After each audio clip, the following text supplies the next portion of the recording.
Connecting. There he is. Well, that was rather dramatic. How are you? Hello. Yeah, I'm good, thank you. And whereabouts in the world or the city are you? I'm in London, in northwest London. Northwest London. I'm right in the center in Charing Cross. I've snuck into our office, which you can see is rather empty because lockdown, but it has good Wi-Fi here. Well, I'm fingers crossed it's going to work here. Well, the other day I was doing this from home and my Wi-Fi is so crap, and I must have gone in and out of the call every 45 seconds. It was frustrating, but it worked in the end. So now that we have a few people gathered, quite a few people actually, why don't you tell us a little bit about yourself? So, hi. So, my name's David. I work for Film London, for London Screen Archive specifically. I've worked for them for about 8 years now. My background's in museums. So originally I started in I've always worked in the cultural sector and heritage. And then I kind of made the jump from working with museum collections generally to working with film. For Film London? Yes, for Film London. So tell us about the Film London Screen Archive. You would think I would know about such a thing, but I plead total ignorance. So obviously Film London is the regional film agency for London, and they do all different kinds of things like locations and helping new and upcoming filmmakers and providing training and things like that. But I work for London Screen Archive, so we are the archive part of Film London. We started in 2003. We were given the remit to look after London's regional film archive back then from the UK Film Council. And then, yeah, we've just gradually been growing and growing ever since. So, yeah, we're managed by Film London. We've got about 70 members now. Wow. So we manage 70 kind of collections for people. Wow. So as a filmmaker, can I come to you for clips that I could get from you to legally put into my movie or not? Yes. So what we do is, so people would come across us. We've got a website, londonscreenarchives.com, or we're from the Film London website. And you can look on there. We've got about 20,000 clips, films up at the moment. And they all represent lots and lots of different partners. So we don't hold films ourselves. The films all belong to our partners in terms of the rights. So depending on what clip you wanted and what use you wanted to put it to, it would depend. But yeah, I mean, very much so. We try and get as much film out as possible. So, David, you strike me. I mean, I know you're one of the unsung heroes of the film industry. And by the way, I have two presents for you at the end. Oh, great. But you've just got some applause. The secret psychiatrist who was my guest 2 days ago, P. Shergo, said, I love when people have incredible amounts of talent, such as yours, and with your knowledge of museums and films. That's great, multi-talented. And she's absolutely right. This is exactly what the industry needs. So enjoy that moment of applause. Oh, thank you. Are there any smaller UK film archives that people might not be aware of? Yeah, so I mean, across London, I think so. Across the country, there's 5 national film archives and there's 9 regional ones. So we are the regional archive for London. But like I say, we're made up of 70 members. So all across London, we've got lots and lots of smaller partners, and that ranges from all of the London boroughs, so the 32 London boroughs and the city. We've also got people like the Wellcome Trust, who have a huge collection of film. We've got people like Rombert's Dance Company. So we go from kind of one scale to the other, really. So would Rambert put all their performances in your archives that they've So they have been. We've been, or with them, what we do is we advise them on how to look after their films and stuff. So what we do is we don't just hold film. We also help with training and things like that. So we run training events for people. That could be people who want to work in the industry or people who are already working in the industry. And we also run a lot of volunteer training as well. So we run kind of for people who are interested or just want to help. So we do that kind of thing as well. And then we do outreach as well. So we do a lot of kind of promoting of film as well. So particularly archive film. So this is what people don't realize. I think the BFI, this huge, humongous, valuable, has this little, well, not little, big in terms of content, but you doing all this, I would think, amazing work. Because once it's gone, right? Absolutely. I mean, and particularly, I mean, the BFI obviously are great. But they have a national remit, so they are covering the whole of the UK, and obviously they have they're covering mostly commercial film. So what we do is we represent the kind of, in terms of archive film, so we represent kind of different genres and different kinds of material. So. Right. For us, it would be things like it could be newsreel, it could be public information films. We have an awful lot of home movies, and those particularly are very, absolutely unique. Once they're gone, they're gone. You mean birthday parties, weddings, funerals, births, all that stuff? So all of those kind of things. But we've been using a lot of our footage. So we obviously just recently we've had the anniversary of VE Day. So we had an awful lot of home movies of people who had scanned it, who had filmed events. They'd filmed the VE Day parties and stuff. So it's an amazing way to access those actual people. No, that is amazing. So if I'm making a film, what kind of film would be the one that you would recommend to best utilize all this amazing information that you have on archives? Would it be documentary, for example? It would depend, really. I mean, we've been used in all kinds of different ways, so it really depends on what you're kind of looking for. So it could be, I mean, when you think of archive film, the first thing that people think of is newsreel. So it's kind of the traditional, it's black and white and it's little kind of news clips and stuff, but it is so much more, it's so much wider than that. Obviously we have those, but then we have so much more as well, and particularly the ones we use a lot of are kind of the public information films. So the kind of things like, it might be road safety, it could be people about healthcare. We've been using obviously a lot, and it's very current, about kind of people who are acting as carers in the community, those kind of, nurses, medical staff, to bin men and things like that. So, we've got a lot of stuff. I mean, I had no idea. Now, a couple of questions.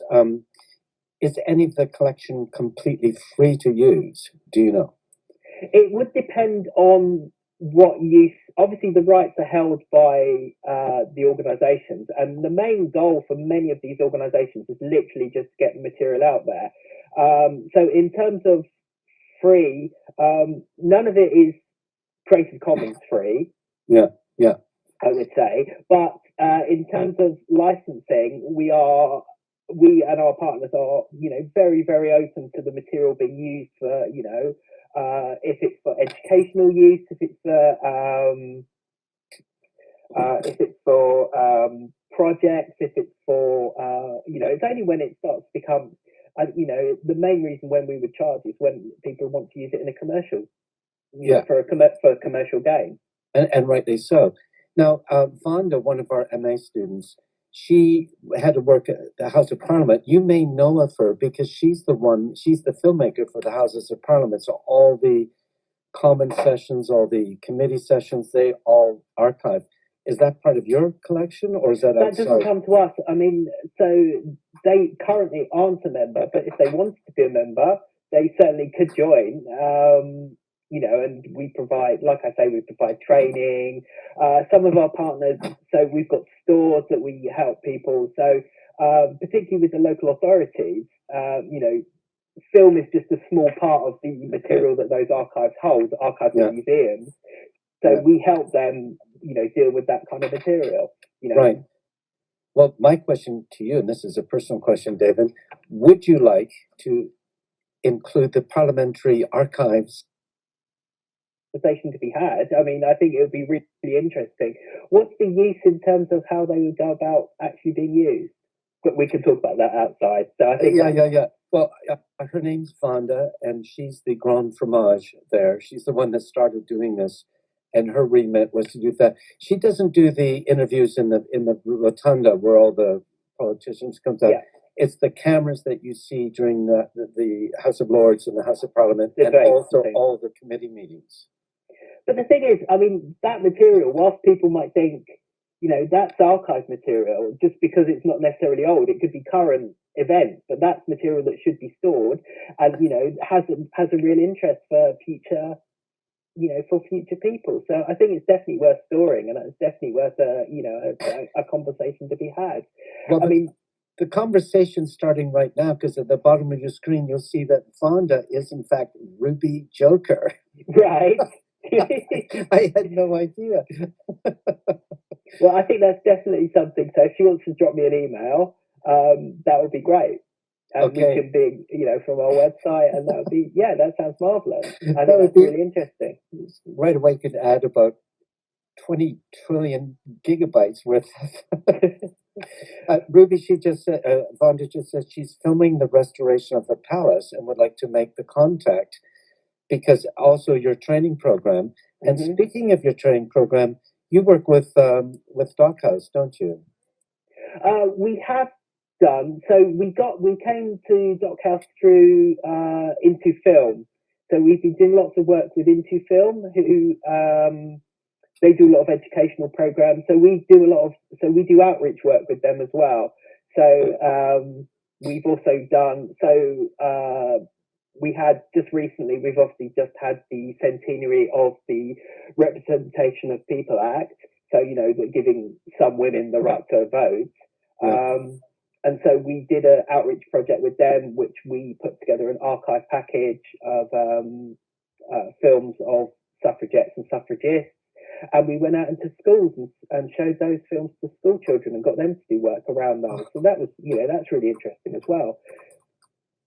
But it's so amazing, you know, for any young child being born this week, 5, 10, 20 years from now, having been born into this weird pandemic, you can imagine a kid being born today, for example, 10 years from now going, oh my God, you're too close, because they're so used to social distancing.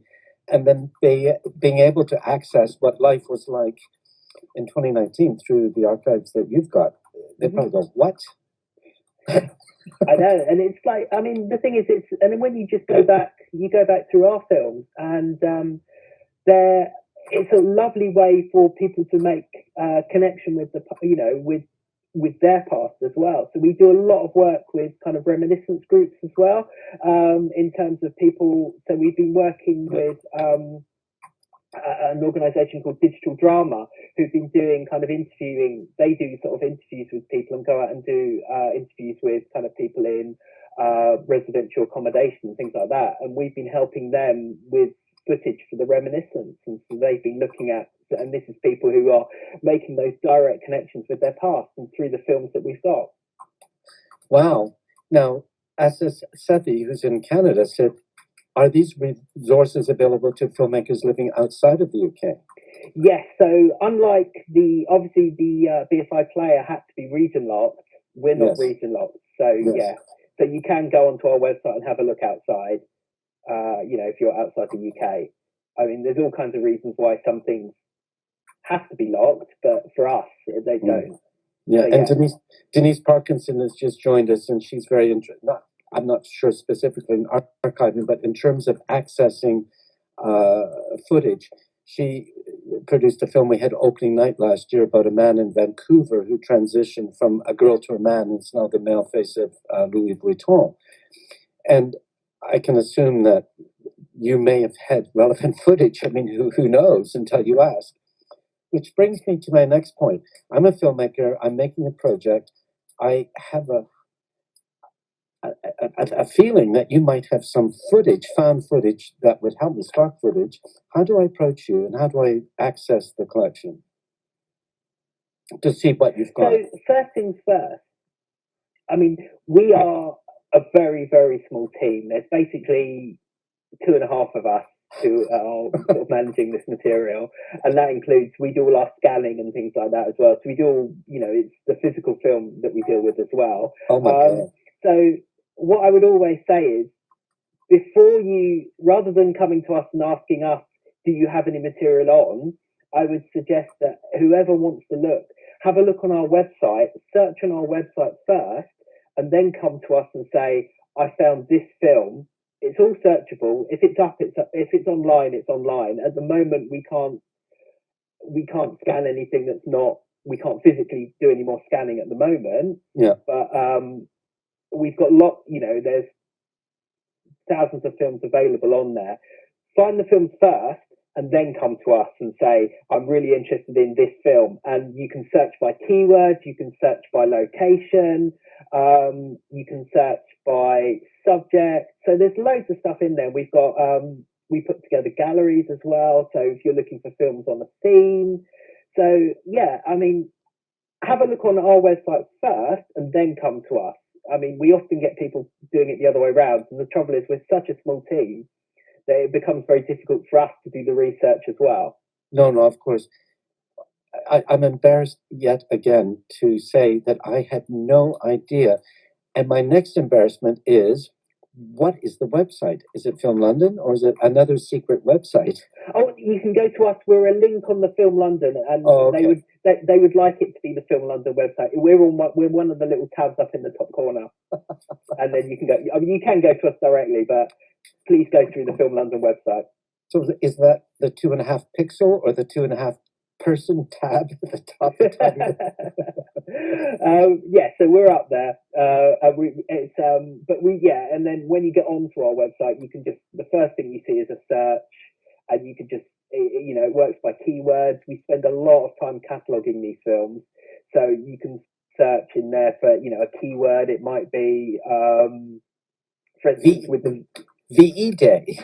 VE Day, at the moment, we've got a gallery up about VE Day, and we put together a little compilation film that we put out as well. So that's available. So all of that stuff's on there. We try and be as up to date as we can. So how do 2.5 people do all that plus doing a compilation film? Who's actually made that? Someone on your team? Oh yeah. Wow. That's my colleague. So yeah, we do the outreach as well. So it's a lot of work. It's lots of fun, but yeah, it is a lot. But yeah. I'm totally amazed.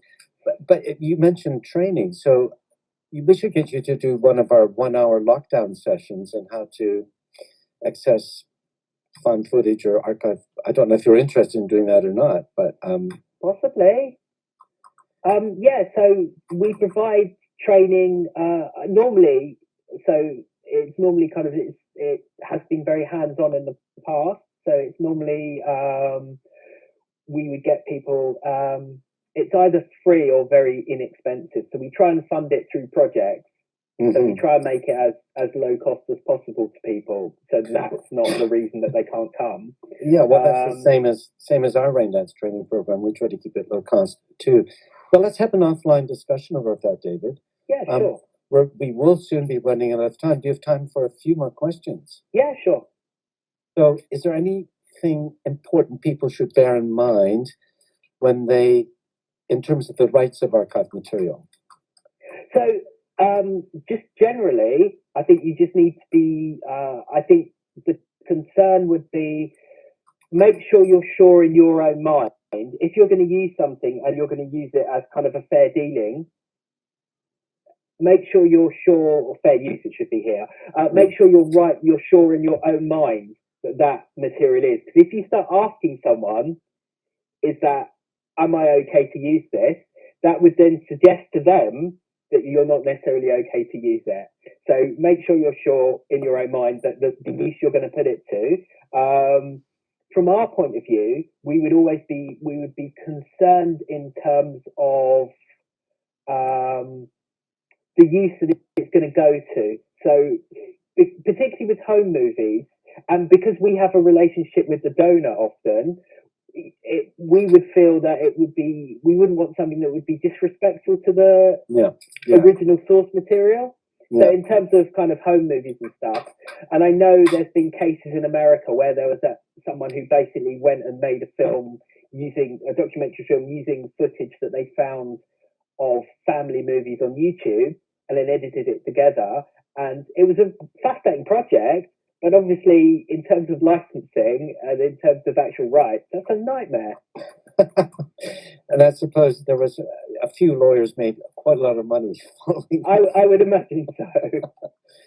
Now, you must know Living for Cats _and_ cooking, because they've just put in a link to DocHouse and said, I don't know if you can see it on your screen. About a small for me. Yeah, a training. Here's another free archive documentary workshop DocHouse did, if people are feeling inspired. Yes. Well, everyone, try and get that link. It's going to disappear after we finish, unfortunately. But anyway, oh, it's you, Tom. It's me, Tom. Do you know someone called Tom? Oh, yes, Tom works for, yes. So I think he'll put the link up afterwards. He works for Bertha DocHouse. Oh, right, good. And Bertha DocHouse is such a fascinating and wonderful enterprise, I should say. Wow. So what do you do besides work during lockdown? At the moment, it's a lot of dog walking, which is keeping me sane. So we've got she's 6 months old now, so she's very, very energetic. She's gorgeous, but it's a lot of work. What kind of dog? Good. She's a cockapoo. No. So she's adorable. A friend of mine just got a cockatoo that is currently 11 weeks old. Oh, that's a little black one. A cockapoo, and my daughter actually has a 7-month-old collie who's getting big. They do need a lot of walking. They do, and a lot of herding. Well, thank you very much for your time, David. That's all right. You ready for your presents? Oh, yes, please. I always get it. I'm Canadian. I'm always told I'm too cheesy. Anyway, you are now going to be a Superior Premium Raindance member, which you get all kinds of free stuff, including all these lockdown sessions. There's now 40 of them on every topic, from safe sex scenes on a film set to working with children to screenwriting, blah, blah, getting money and so on. So that's yours to waste even more of your time. And the other thing is a physical thing, which I'm going to show you. Can you read that? Oh, that's great. Oh, I like that. Do you know who I am? That's marvelous. Because I think in the spirit of this chat, I did not know who you were. I mean, we've met now for the very first time, and the work you do is simply amazing. Simply amazing. Thank you. Well, I've been asked one last thing. Can I just remind everyone, the competition that DocHouse are running, it closes on the 25th of June. So I didn't know about that. Tell us more. What is the competition? So the competition is, if you go to it's producing your own short documentary film using archive footage. So it's working at home. The idea is sort of something you can produce in lockdown. And the idea is that you produce, I think it's a 6-minute long film. And it closes on the 25th of June. We would love you to be in touch. If you find on our website there's some footage on there that you want to use in your competition film, please get in touch, and I'm sure there's something we can do about that. So yeah, I just wanted to add that.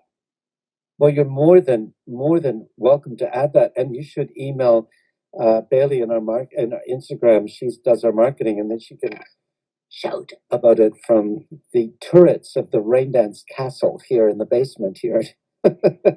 Hey, at 5 o'clock today, David, if you're on, we're meeting Lisa Vespi, a documentary filmmaker from Toronto. And tomorrow, starting at 10 o'clock, if anyone's listening and watching on Zoom, all day long, the highly acclaimed Saturday Film School.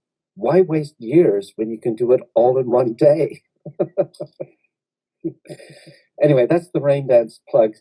If I had your address, I'd even put this in an envelope, but I don't have your address. But it is, where's your office based? We're based in Finsbury Park, but we spend a lot of time. So we are for LSA. We're based. So that's our the main office for Film London. Our scanner is in one venue, which is in Poplar. Our film store is at London Metropolitan Archives, which is in Farringdon. So there's a lot of travelling around as well. So at the moment, we're a bit stuck, but yeah. Well, ping me your mail address. I'll see if the post office is open. And Sharona in Toronto wants to know when Lisa is on. It's at 5 o'clock Sharona London time, which is noon Toronto time. Well, David, I can't thank you enough. And I've been doing these for the last 10 weeks and meeting some of the most fascinating people. And that's why I thought this button was so appropriate, because I don't think people know, and the work you do is so important. Wow. Well, thank you. I mean, it's all, you know, we're a small but very busy team, so it's great. With that puppy, you need to be busy too.